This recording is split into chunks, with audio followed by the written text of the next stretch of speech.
Wherefore, my beloved, as ye have always obeyed, not as in my presence only, but now much more in my absence, work out your own salvation with fear and trembling. Let us pray.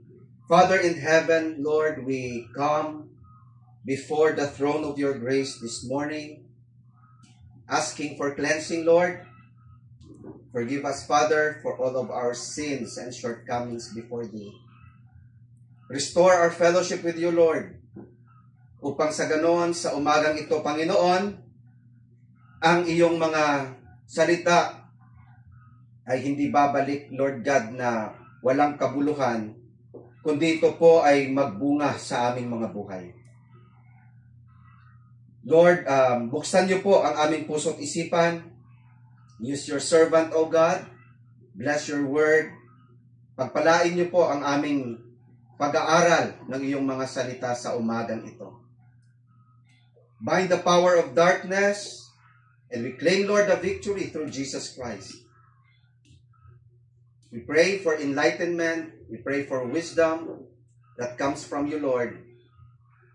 Glorify your name in our midst, in Jesus' name. Amen.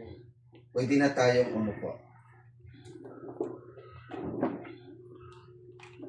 Wherefore, my beloved, as ye have always obeyed, not as in my presence only, but now much more in my absence, work out your own salvation with fear and trembling. Basahin ko rin po siya sa ESV. Philippians 2 verse 12. Therefore, my beloved, as you have always obeyed, so now, not only as in my presence, but much more in my absence, work out your own salvation with fear and trembling. Kung may isa pang doktrina na dapat maunawaan ng bawat isa, ito po yung doktrina ng kaligtasan. Ang daming doctrine sa Bible, pero ang pinaka-pundasyon, ito yung doctrine of salvation. The teaching on salvation is one of the most important teachings in the Christian faith. Isa ito sa pinaka-importante na doktrina sa pananampalataya po natin bilang mga Kristiyano. In the field of theology, tinatawag ito soteriology. Ito yung pag-aaral patungkol sa kaligtasan. The study of salvation. The doctrine of salvation.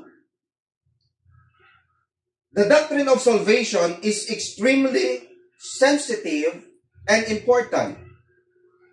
Simply because your eternal destiny after this life depends on this. Kaya dito po sa church, tinuturo po yung biblical na paraan ng kaligtasan. Kasi nakasalalay po dito yung atin pong patutunguhan. Now, ang point ko po, a wrong teaching on salvation will bring souls to hell. Okay? Whereas a right teaching on this will snatch souls from hell and bring them to heaven. Kaya napaka-importante ang katuruang ito. Konting mali lang pagdating sa kaligtasan, tapos na po ang kaluluwa ng tao. Ang lahat po ng reliyon, I believe, sa buong mundo, nagtuturo po sila ng kaligtasan. Bawat reliyon may kanya-kanyang paraan paano maligtas. Ang tanong, yun ba ay Bible-based? Yung doktrinang ng kaligtasan bang kanilang itinuturo, yun din ba yung doktrina ng kaligtasan na itinuturo ng Biblia? Ito ba ay Bible-based o ito lang ay dahil sa tradisyon? So napaka-importante na maunawaan po natin yung doktrinang ito. So sabi ko nga, Lahat ng reliyon may kanya-kanyang doktrina ng kaligtasan. May tatlong kategory, no, yung kaligtasan po na itinuturo ng tao. Una, mayroon pong tinatawag na salvation by works. The first category, salvation by works. Kaligtasan sa pamamagitan ng iyong mga gawa. Itinuturo dito na para ikaw ay maligtas, you have to do this, you have to do that. Para ikaw ay magkaroon ng kaligtasan, kailangan gawin mo muna ang mga bagay na ito para ikaw ay mapunta sa langit. Salvation by works. Itinuturo dito na kung saan para ikaw ay maligtas, dapat mayroon kang gawin. So, yun ang dahilan kung bakit yung mga tao gagawa ng ganito sa pag-aakala na yun ay parte ng kanyang kaligtasan. So, that's the first category. No? Salvation by works. Sorry to tell you that salvation by works is not biblical. Nagkukontradict po yan sa biblical na paraan ng kaligtasan. Maintindihan natin mamaya kung bakit. The second category is salvation by faith plus works. May mga nagtuturo din po na yung kaligtasan ay sa pananampalataya plus mabubuting gawa. So, ibig sabihin, naniniwala sa Diyos, naniniwala naman kay Jesus, pero parang kulang yung ginawa ni Jesus. Kailangan kong dagdagan. Kailangan ko pa rin gumawa ng ganito para ako ay magkaroon ng kaligtasan. Kailangan ko pa rin magsakripisyo. Kailangan kong magpenitensya. Kailangan may gawin ako, hindi lang sa pananampalataya, kailangan may gawin ako. So yun yung doktrina na yon. Salvation by faith plus works. Kaligtasan sa pamamagitan ng pananampalataya na may kasamang gawa.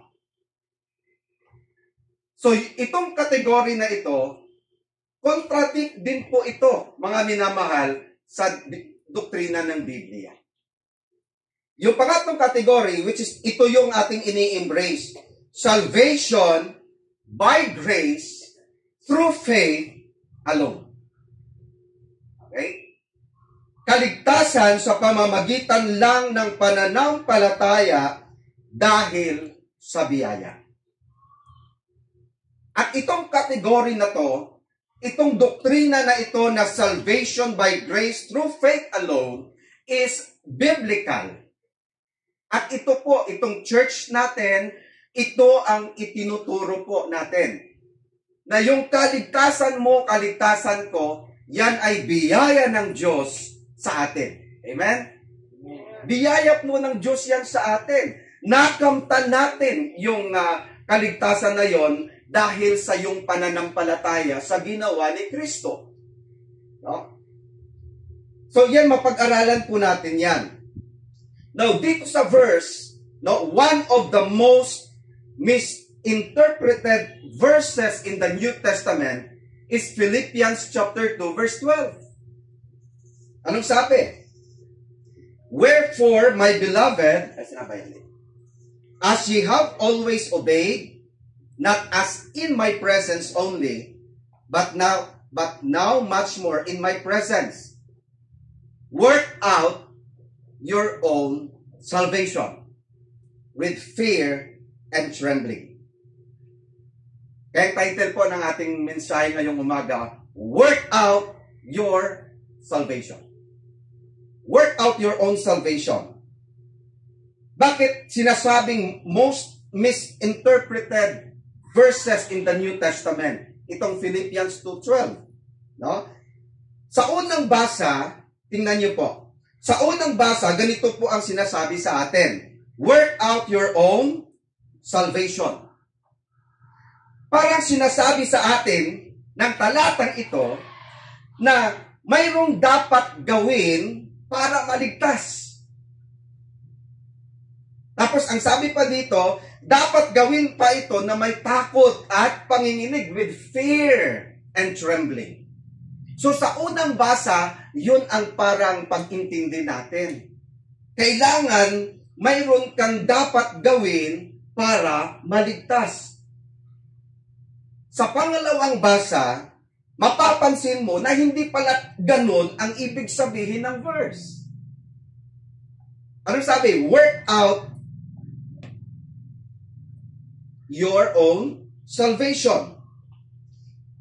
Kung titingnan natin ang verse sa pangalawang pagkakataon, hindi pala ganun ang gustong ipahiwatig ni Pablo. Kasi ang sinabi naman po dito, work out, not work for. Malinaw kung sinabi ni Pablo, Apostle Paul did not say, work for your own salvation. But rather, ang sabi ni Pablo, work out your own salvation. Okay? Magkaiba ang kahulugan ng work out sa work for. Tama? Magkaiba po ang kahulugan ng work out sa work for. Malaki po ang pagkakaiba. Maliban sa obvious, ano yung pagkakaiba sa dalawa? Yung work out and work for. Anong pagkakaiba? Anong obvious? Okay, ang obvious yan, spelling. Siyempre, hindi magkapareho yung out at saka for. Hindi talaga pareho. Okay? Yung isa out, yung isa for. So, malaki po ang pagkakaiba. Now, ang phrase na work out sa original Greek word ay katergazomai, na ang literal na kahulugan nito sa English ay work out. Yun ang literal. No? Katergazomai sa Greek word, literal sa English, work out. No, pansinin niyo ulit. Work out, not work for. Ang literal na kahulugan ng work out is to carry out or to carry into effect. To carry out or to carry into effect. Ibig sabihin, you carry out what you have inside. Or you carry into effect what you have. Kailangan mong ipalabas kung anong meron ka. To carry out, to carry into effect. Ang phrase na work out ay hindi maaaring ang kahulugan ay work for. Una, grammatically, hindi pwede. Magkaiba po ang kahulugan. Mas lalo na po, theologically. Hindi po sila magkatugma. Okay? Kung ang ating pakahulugan sa work out ay work for, hindi lamang ito mali, no? Pagdating sa gramatika, kundi ito po ay napakalaking mali pagdating sa theolohiya. Kaya gusto ko po na ipaliwanag ito. Kung ang kahulugan ng work out ay work for, lalabas ang resulta ng kaligtasan ay sa pamamagitan ng gawa. Lalabas kung ganon. Na ang kaligtasan ay kailangan mayroon kang gawin. Kung ang kahulugan ng work out dito ay work for. Pero pansinin natin, sa ibang mga translation, nais ko rin basahin kung paano po nila isinalin. Sa King James is work out your own salvation. Sa NIV, ito yung sinabi niya, yung pagka-translate. Continue to work out your salvation with fear and trembling. Sa NLT, work hard to show the results of your salvation. Obeying God with deep reverence and fear. Yun naman ang pagkasalin sa NLT. Sa ERV, you must continue to live in a way that gives meaning to your salvation. Do this with fear and respect for God. Sa Tagalog, sikapin ninyong ipamuhay ang kaligtasang tinanggap ninyo at gawin niyo ito ng may takot at paggalang sa Diyos. So sa mga translation na ito, hindi nila sinabi na yung gawa, kailangan mong gawin para ikaw ay maligtas. Okay? So sa madaling salita, mga minamahal, ang ating ginagawa ay hindi ugat ng kaligtasan, kundi ito ay bunga ng kaligtasan. Malinaw? Gumagawa ka ng mabuti, hindi para maligtas, kundi gumagawa ka ng mabuti dahil ikaw ay ligtas na. Nakuha ba? Naintindihan ba? Magkakaiba po yon. Marahil para sa iba, kailangan kong gumawa ng mabuti para ako ay maligtas. Pero sa Biblia, kailangan ko palang gumawa ng mabuti dahil ako ay ligtas na. Nakita niyo yung pagkakaiba. Ang ating mabuting gawa ay hindi sanhi ng kaligtasan, kundi resulta ng ating kaligtasan. One of the basic rules of hermeneutics. Yung hermeneutics, ito yung parang Bible interpretation. One of the basic rules of hermeneutics is that the Bible is in unity. Basic rule yan sa biblical interpretation. The Bible is in unity. In other words, you cannot interpret a passage of the Scripture that would directly contradict any established doctrine of the Scripture. No, anong ibig sabihin? Hindi mo maaaring bigyan ng kahulugan ang anumang talata, no, sa banal na kasulatan na kontra sa anumang matatag na turo na na-establish na o naituro na sa Biblia. Hindi mo pwedeng pagkontrahin. That's the first rule sa biblical interpretation.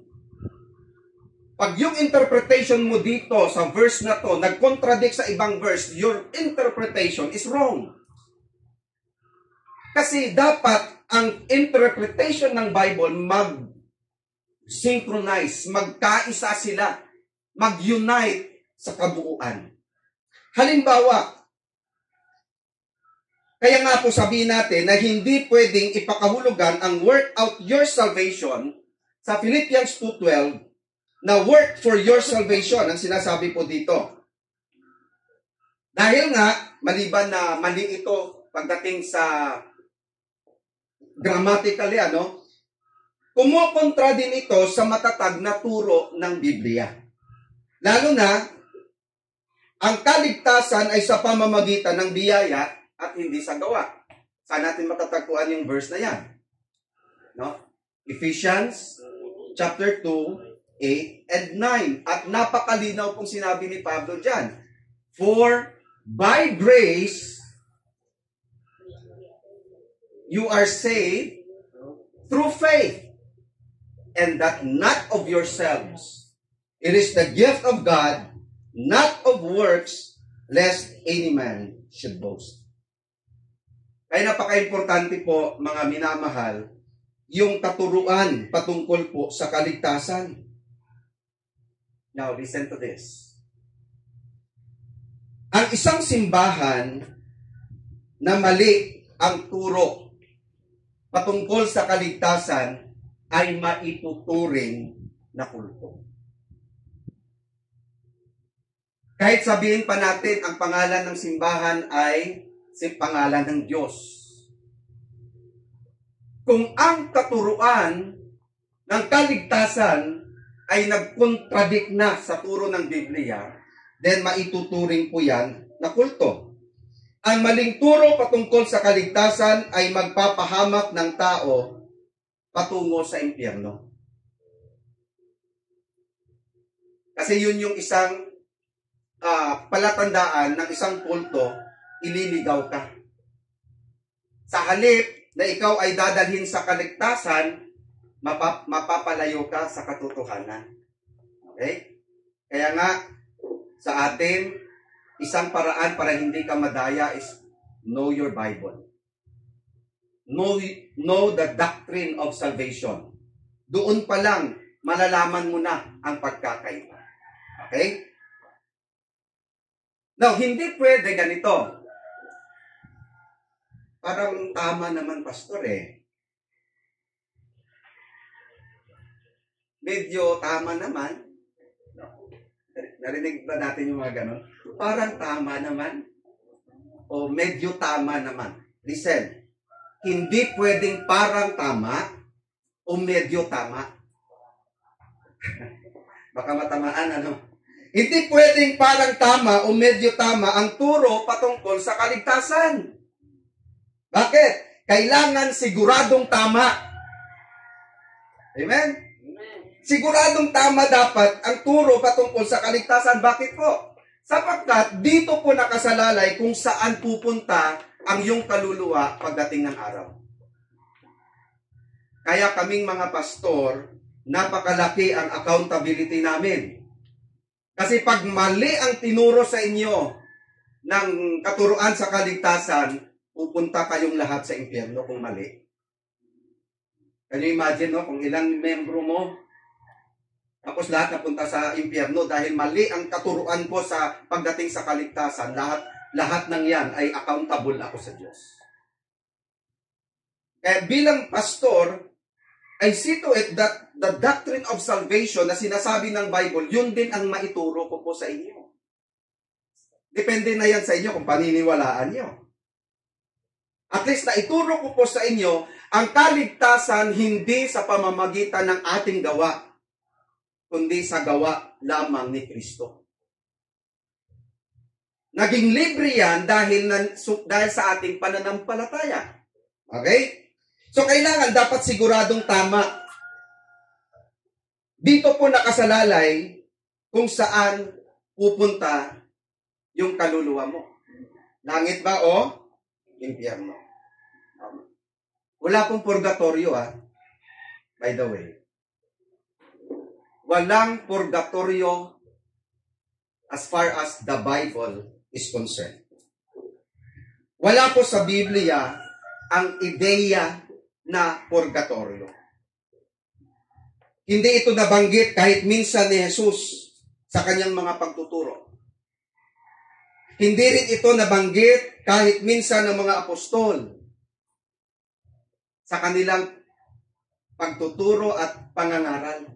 Wala pong nabanggit ang Biblia patungkol po sa purgatorio. Ang sabi po ng Biblia, langit at impyerno. Yun lang po ang sabi. Na pagtapos nating mamatay, it's either you will go to heaven or you will go to hell. Yun lang po. Ang kaligtasan ay simple at madaling maunawaan. Tandaan po natin yan. Napakadali pong intindihin ang kaligtasan. Ang tao lang po minsan nagpapahirap. Pinadali na nga ng Panginoon, pinahirapan pa ng tao. Pinadali na ng Diyos, gumawa pa ang tao ng isang paraan na para pahirapan ang sarili niya. Okay? So ang kaligtasan po ay simple, madaling maunawaan. Ang kasimplihan ng kaligtasan at ng kaharian ng Diyos ay maaaring maunawaan maging ng mga bata. Kaya nga po may children ministry tayo. Bakit? Kahit yung mga bata, mauunawaan nila ang kasimplihan ng kaligtasan. Depende lang sa atin na nagsishare kung maipaliwanag natin sa simpleng paraan. Okay? Ibig sabihin mga kapatid, walang intensyon ang Diyos na gawin itong komplikado. Kasi ang nais ng Diyos, ang kaligtasan ay makamta ng lahat ng tao. Pinadali po ng Diyos. Minsan ito yung problema, ano? Minsan matapos maligtas ang isang tao, iniiwan na lang siya sa ere. Tapos hindi niya alam kung anong susunod. Okay? Ang kaligtasan po ay hindi yung katapusan, kundi yan po ang simula. Kung saan ka naligtas, yun yung simula ng paglalakad mo sa Kristiyanong pamumuhay. maraming tumanggap sa Panginoon, sa halip na magpatuloy, mag-umpisa sa kanilang Kristiyanong pamumuhay, ay hindi nagpatuloy. Kasi akala niya, yun na yung katapusan. Hindi po. Ang kaligtasan ang simula ng ating Kristiyanong pamumuhay. Now, salvation is not just a destination that you want to reach, but also a journey that you want to take. A lifelong journey with God from here to eternity. Ang kaligtasan daw ay paglalakbay kasama ang Diyos sa buhay na ito hanggang sa kabilang buhay. It is a lifelong journey with God from here to eternity. Now, let me give you an example. Kapag ipinanganak ang isang bata, hindi pwedeng iwanan na lang siya sa isang tabi. Tama ba? Pag may isang batang ipinanganak, hindi pwedeng pababayaan mo. Ibig sabihin, kailangan siya'y arugain, di ba? Yung bata kailangan arugain, pakainin, gabayan, hanggang siya ay mag-grow at mag-mature, okay? Sa lahat ng aspeto ng kanyang buhay. Pinanganak siya, hindi siya pinabayaan, pinalaki, inaruga, inalagaan, hanggang maging mature, hanggang maging sa lahat po ng aspeto. Pagdating sa ating spiritual na buhay, ganun din po. Sa ating kapanganakang spiritual, kapag ikaw ay na-born again, ang born again na tinutukoy ko dito, hindi po ito reliyon. Kapag ikaw ay na-born again, ibig sabihin, nakaranas ka ng spiritual birth. Mangyari lang yon kung ikaw ay inilala mo si Jesus bilang Panginoon mo at tagapagligtas. John 1:12, pag tinanggap mo si Jesus at sumampalataya ka kay Jesus, bibigyan ka niya ng karapatan na maging anak ng Diyos. That time, ikaw ay na-born again into God's family. Ikaw ay ipinanganak muli. So that, nung ikaw ay na-born again into God's family, ikaw ay naging bahagi ng pamilya ng Diyos. Okay? At hindi lang yon. Ikaw din ay naging parte ng katawan ni Kristo o ang lokal na iglesia. Sa isang local church, naglagay po ang Diyos ng mga spiritual people. Dinala ka ng Panginoon sa local church at yung mga spiritual people na yon, sila yung mag-aalaga, sila yung magpapakain sa iyo spiritually, sila yung gagabay sa iyo, sila yung tuturo sa iyo upang ikaw ay lumago. Upang ikaw ay maging matatag. Upang ikaw ay magiging kagamit-gamit sa gawain ng Panginoon. So, pasalamat tayo na mayroon tayong local church. Kasi dito ka hinuhubog. Hindi ka niligtas ng Diyos para sa wala. Niligtas ka ng Panginoon dahil mayroon siyang plano para sa iyo. Okay? Nakakatuwa kung may ipapanganak na sanggol. No? Lalong-lalo na yung isa sa mga natutuwa dyan, yung magulang. Tama? Nakakatuwa pag may sanggol. Pero, sa mga magulang natin, ano pakiramdam nyo kung yung sanggol na yon, habang tumatagal, sanggol pa rin?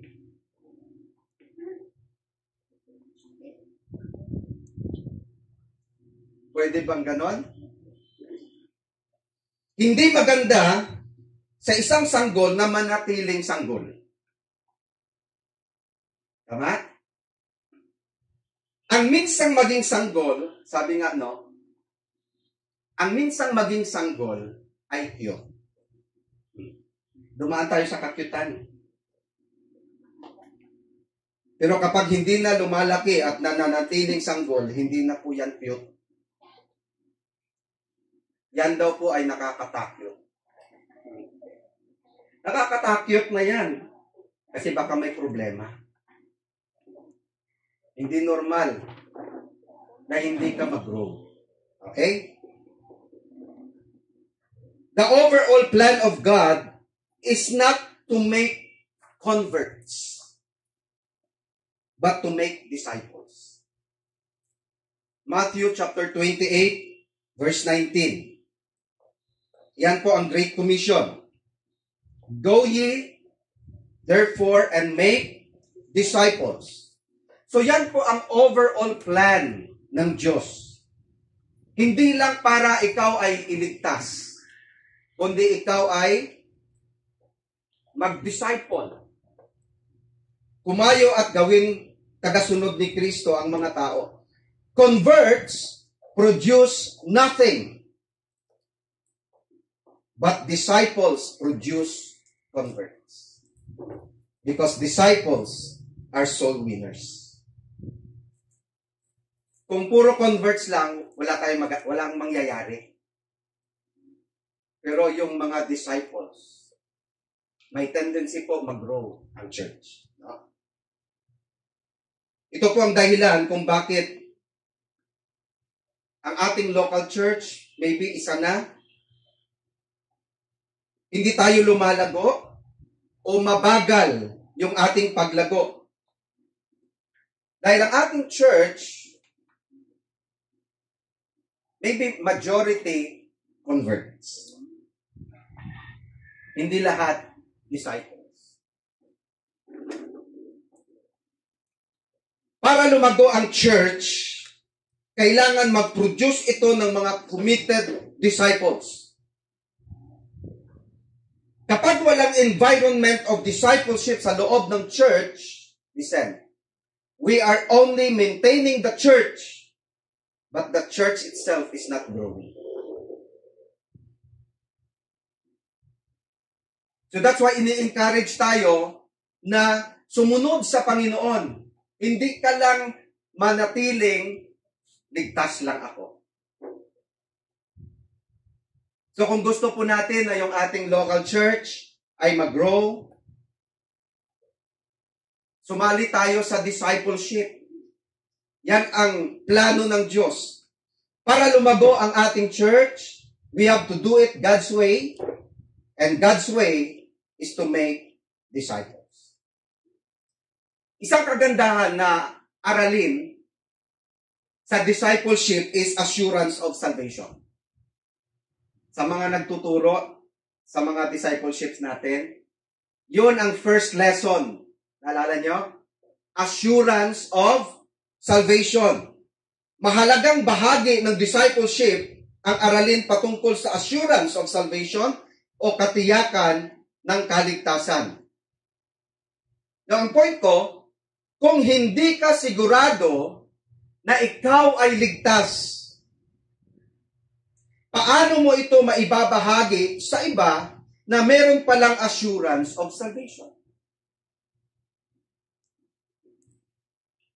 Ito po ay isang pangunahing dahilan kung bakit maraming mga Kristiyano ang hindi po nagbabahagi ng kaligtasan. Hindi nagsusoul win. Bakit? Kasi baka siya mismo hindi sigurado kung siya ay ligtas. Maibabahagay mo ba sa iba ang isang bagay na hindi mo sigurado na meron ka? Mag-share ka ng kaligtasan sa ibang tao na ikaw mismo hindi sigurado maligtas? Kaya maraming hindi nag-share ng gospel kasi siya mismo hindi niya alam kung ligtas siya. Paano mo maibahagi ang assurance of salvation kung ikaw mismo walang assurance? Kaya sa discipleship pa lang, tinuturo na ang Diyos nagbigay po ng kasiguruhan sa ating kaligtasan. We believe in eternal security. Kaya ang kawalan ng sapat ng turo patungkol sa assurance of salvation ay nakakaapekto sa evangelism. Okay? In other words, mayroon kang kumpiyansa na magbahagi ng kaligtasan sa iba dahil alam mo, mayroon ka nun. Ligtas ako, naranasan ko yung kaligtasan, kaya mayroon kang lakas ng loob, mag-share ako. Kasi gusto ko na yung kaligtasang natamo ko ay makamtan din ng ibang tao. Pero kaya pala minsan ayaw kong mag-share. Hindi dahil hindi ka marunong. Baka hindi ka rin sigurado kung ikaw ay ligtas. That's the problem. Kung ang katuruan ng kaligtasan ay hindi mo naunawaan. Kaya tanong ko sa inyo, are you sure without a doubt that you are truly saved? Sino ba ang sigurado na sa iyong kaligtasan? Sino sa atin dito 100% sigurado ka na ikaw ay ligtas?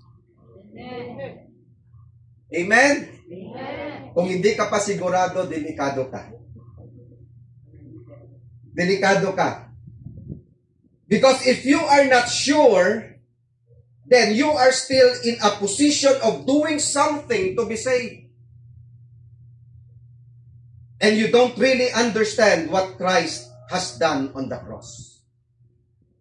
Kung hindi ka pa hanggang ngayon, hindi ka kasi nakakasiguro ng kaligtasan mo, baka kasi ang iyong pag-iisip pa rin, kailangan kong gawin ito para ako ay maligtas. Hindi mo naunawaan ang ginawa ni Kristo. If you have a clear understanding of what happened to Jesus Christ on the cross, then you know that you have to do nothing to be saved because it's all by the grace of God. Amen? Kung naintindihan mo ang ginawa ni Kristo, alam mong wala kang dapat gawin. Kasi kahit anong gawin mo, hindi karapat-dapat yon. Hindi ka tanggap-tanggap yon. At kung naintindihan mong ginawa ni Kristo, deep down in your heart, magpapasalamat ka. Panginoon, salamat sa grasya mo. Kasi kahit hindi ako karapat-dapat, biniyayaan mo ako ng kaligtasan.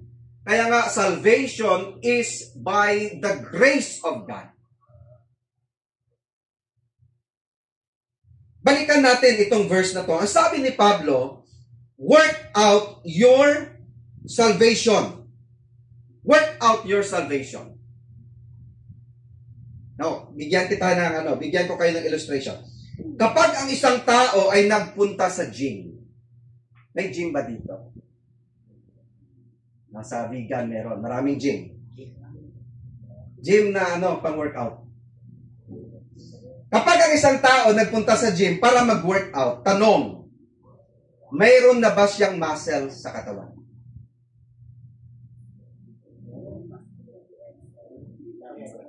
Meron, wala? Parang naguguluhan kayo. Ha? Oh. Ang sagot, meron na. Okay? Makinig. Kasama po sa physiological makeup natin ang mga muscles ng ating katawan. Okay?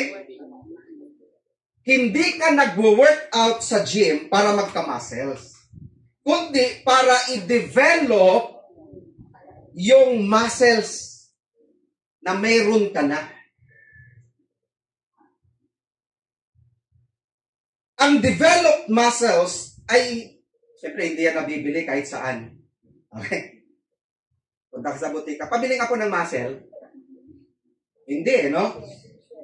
Ito po ay binubuo, hinuhubog sa loob ng gym. Okay? Maraming oras ang ginugugol. Lalo na ng mga atleta na talagang gustong magpa-develop ng muscle. Maraming oras ang ginugugol para lang hubugin ang kanilang mga muscles. Ito, narinig ko lang ito, no? base daw sa observation, hindi lahat na nagpupunta sa gym, seryoso. Okay? May mga seryoso daw, no? Meron na seryoso sa rhythm ng exercise. Kaya makita mo sa kanila yung dedikasyon. Seryoso sila sa kanilang pag-workout. Mayroon din daw doon na pakwento-kwento lang habang gumagalaw ng konti. Okay? Yun yung mga hindi seryoso daw.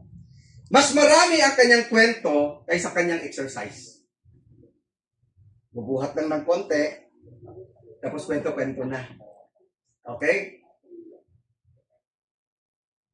So, yung seryoso daw, makikita mo daw, yung seryoso, pawis na ang katawan. Yung hindi seryoso, ano? Pawis na pawis yung dila sa kakakwento. Yung seryoso, nagkakamuscle na, nade-develop yung muscle. Yung hindi seryoso, nagkakamuscle yung dila. Sa kakakwento. Now, sabi ng isang trainer, ang workout sa gym is also mental. That's why it requires focus. Ang pag-develop ng muscles ay hindi po ganun kadali. Alam natin yan, naintindihan natin. Hindi yan mangyayari sa isang ilang oras lang. Okay? Kailangan ito ng panahon, kailangan ito ng disiplina, kailangan ng mataas na antas ng dedikasyon. Okay? Pagdating ng panahon, kapag ang iyong muscles ay namamakat na sa iyong katawan, ito po ay mapupuna at maa-appreciate ng mga tao. Uy, ang ganda ng kanyang katawan. Uy, ang ganda ng muscle niya. So, ibig sabihin, lumabas sa kanyang katawan yung kanyang na-develop na muscle. Okay? Now, ganun din po sa kaligtasan, mga minamahal. Work out your salvation doesn't mean work for your salvation. But rather, sabi dito, work it out. Ang kaligtasan na biyaya ng Diyos ay parang muscles na kailangan mong i-work out para lumabas ang bunga nito. Ang muscles ay wino-work out para ma-develop at mamakat sa katawan upang mapansin ng mga tao. Kapag walang nakikitang muscle sa iyo, hindi ibig sabihin wala kang muscle. Ako wala akong muscle. Ito lang, isang malaking muscle. Okay? So pag walang muscle na nakikita sa iyo, hindi ibig sabihin wala kang muscle. Hindi lang na-develop. Okay? Gayon din po ang kaligtasan, mga minamahal. Hindi dahil walang nakikitang resulta sa labas, ay wala ka ng kaligtasan. Okay? Maaaring ligtas ka dahil sa iyong pananampalataya kay Kristo, pero hindi pa nga fully develop ang bunga ng kaligtasan sa buhay mo. Okay? Yan kung totoo ang iyong pagkilala kay Kristo. Na sinabi ni Pablo, work out your salvation, ang ibig sabihin, work it out so that others may see the beauty of your salvation. Kung hindi totoo ang iyong kaligtasan, hindi lalabas ang bunga ng kaligtasan. Tandaan natin yan. Kung totoo kang ligtas, magbubunga yan sa tamang panahon. Okay? Magbubunga yan. Pero kung hindi ka ligtas,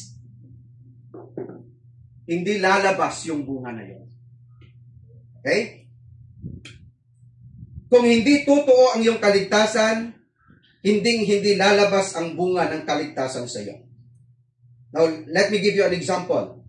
Ang pagkakaroon ng desire to read the Bible, to meditate the Bible, to study the Bible, yung pagkakaroon ng desire to pray, Yung pagkakaroon ng desire to go to church, yung pagkakaroon ng desire to win souls, desire to live a new life are all fruits of our salvation. Paano mo ipapalabas ang bunga ng kaligtasan kung una sa lahat hindi ka talaga ligtas? Yun ang dahilan kung bakit walang desire.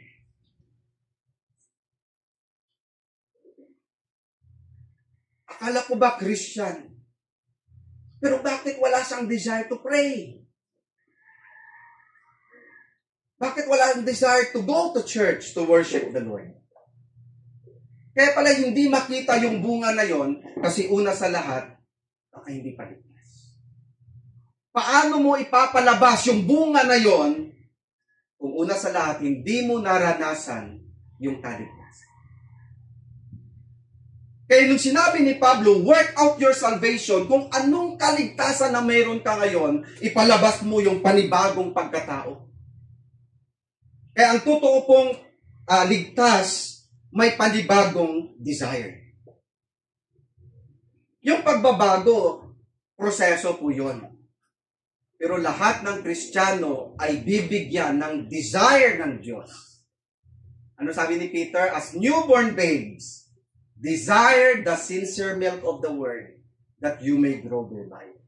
Ang isang bata, pag ipinanganak, yung isang sanggol, may desire na yon sa gatas.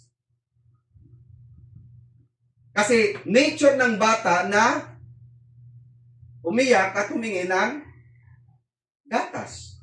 Desire the sincere milk. Kaya pag ikaw ay na-born again na, magkakaroon ka ngayon ng desire. Kung hanggang ngayon, wala kang ka-desire,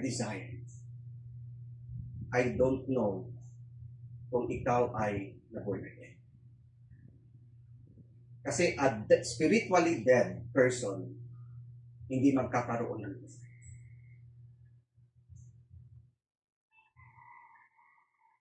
Paano mo i-work out ang iyong salvation kung ikaw mismo ay hindi pa saved? Kung ikaw ay ligtas na, then work out your salvation. Kung alam mo na ikaw ay sigurado na sa iyong kaligtasan, sumampalataya ka sa Panginoong Yesus, then that's the time to do good works.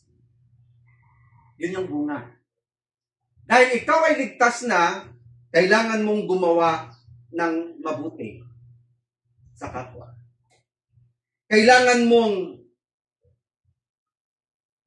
magbasa, manalangin.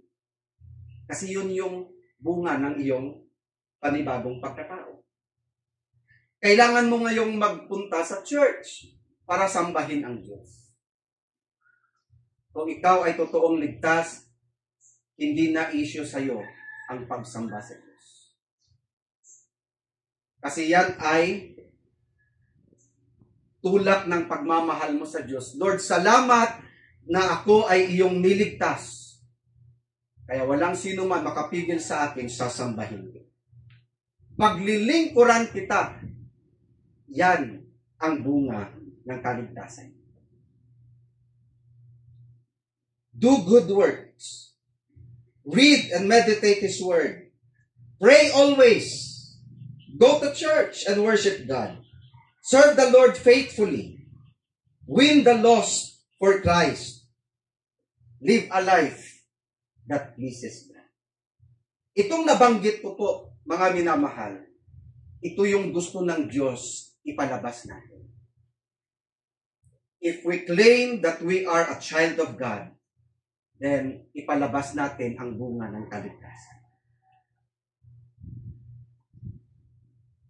Bago lang ako na Kristiyano, pastor, okay lang. Kasi nasa proseso tayo. Nasa proseso ka. Pero kahit papano, bibigyan ka ng Diyos ng panibagong desire, may panibagong pagkatao sa loob. Work out your own salvation. Hindi natin ginagawa ito para magkaroon tayo ng kaligtasan. Kung di ginagawa natin ito dahil ligtas na tayo, at sabi ng Diyos, you have to carry out what you have. Carry into effect what you have. Kung anong meron ka na ngayon, yung panibagong pagkatao, ipalabas mo ngayon yan. Dahil yan yung bunga ng iyong kaligtasan. Wherefore, my beloved, as ye have always obeyed, not as in my presence only, but now much more in my absence, work out your own salvation with fear and trembling. Tayo po ay manalangin.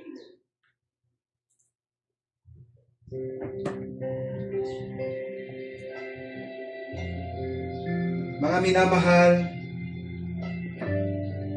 ang mensahe po ng Diyos sa umagang ito, malinaw.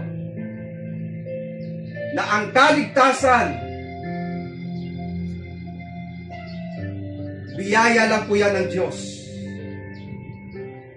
Hindi yan dahil sa ating mga gawa, hindi yan dahil sa ating pinagpaguran. Ang kaligtasan, biyaya ng Diyos. At nakamtan mo lang yan nung sumampalataya ka kay Kristo. Lalong-lalo na yung ginawa niya sa cross ng Kalbaryo. Salvation is a free gift. Salvation is by faith. Salvation is by the grace of God.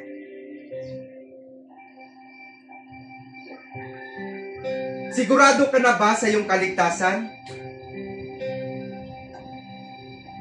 Kung hindi pa, huwag mo nang hintayin na mahuli ang lahat. Baka yung iniisip mo na way of salvation, kailangan ko pang gawin ito. Kailangan ko magpakabait. Kailangan ko na magsimba palagi para ako'y maligtas. Sorry. Hindi ka maliligtas sa iyong paraan. At kung gusto mong maligtas, come to Jesus and surrender your life to Jesus. Lord, ikaw lamang ang makakaligtas sa akin. Tinatanggap kita bilang aking Panginoon at tagapagligtas. Naniniwala ako na namatay ka sa cross para bayaran ang aking kasalanan. Panginoon, salamat na ibinuhos mong iyong dugo para mahugasan ako. Salamat, Panginoon, na ika'y namatay at muling nabuhay. At yan ang pinaghahawakan ko, Panginoon. Dahil ikaw na tagapagligtas, hindi lang namatay, kundi ikaw ay muling nabuhay. Kaya tinatanggap kita ngayon bilang Panginoon ko at tagapagligtas ng aking buhay. Kaibigan, gawin mo yan. Kung hindi ka paligtas ngayon, kung hindi ka pa nakakasiguro na yung kaligtasan, come to Jesus. Come to Jesus. Believe on the Lord Jesus Christ and you will be saved.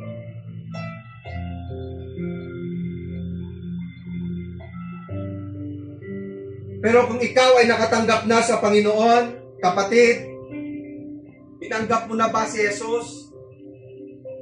Then it's time to work out your own salvation. Ipakita mo yung bunga ng kaligtasan. Dapat mayroon ka ng desire. Bagong desire. Dapat hindi na issue sa'yo yung mga spiritual na bagay. Kahit sa simpleng paraan, Lord, gusto ko pong i-work out yung aking kaligtasan. Mayroon akong kaligtasan, pero gusto kong ma-develop yung panibagong pagkatao na bunga ng aking kaligtasan. Kailan mo umpisahan ang mag-work out? Kontento ka na lang ba na ganyan? It's time for us to work out our own salvation. Ito na yung time. Gumawa tayo ng kabutihan. Gumawa tayo ng mabuti sa kapwa. Personally, kung wala kang time kay Lord noon, Ngayon, Kristiyano ka na, bigyan mo na siya ng time. Nagbabasa ka pa ba ng Bible? Nagpe-pray ka pa ba? Kung naiintindihan mo yung kaligtasan mo, dapat naiintindihan mo rin kung bakit andito ka. Every Sunday is for the Lord. Lord, I'm saved. At bilang anak mo, sasampahin. Lord, susundin kita, Panginoon, paglilingkuran kita. Yan ang mga bunga na dapat makita sa atin. Bunga ng panibagong pagkatao. Bunga ng Espiritu. Love, joy, peace, long-suffering, goodness, temperance. Dapat ipalabas natin yung mga bunga na yon ng ating kaligtasan. Humingi tayo sa Diyos, Lord, tulungan mo ako. Alam ko hindi madali, pero Lord, umpisahan ko po ang pag-workout ngayon.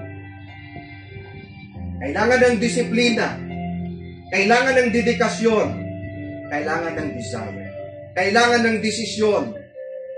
Work out your own salvation. Lord, bless your word. In Jesus' name, amen.